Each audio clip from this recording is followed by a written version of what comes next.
They asked me, say, how are you going to accomplish your aim? I said, I'm not going to do it alone. I said, it will be teamwork. I said, but what we're going to do is what your country did. He said, what? I said, well, I read in English history that in 1066, William the Conqueror of France became the monarch of England.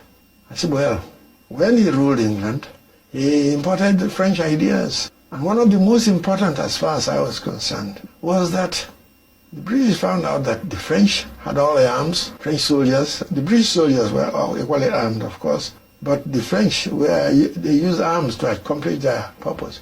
But they used to discuss their problems. And after discussing their problems, then they decided what to do.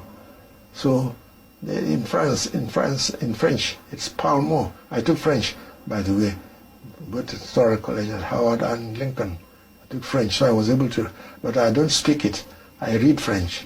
And it was, of course, one of the requirements at Columbia when I was studying for PhD.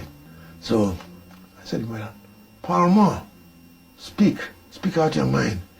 Give out your views. I say, in other words, dialogue.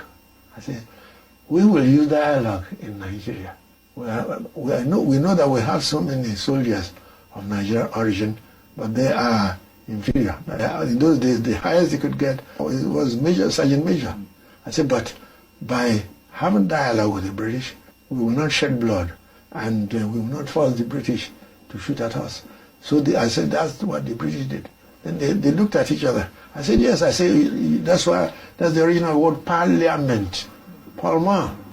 Parlement. Parlement. I said, you did that. And it wasn't long when you got rid with French domination, and you became your own rulers, and you rule your people, and then began to rule others. I said, that's what we are going to do. They said, well, you will succeed. We will back you. That's how I got some friends in the Labour Party.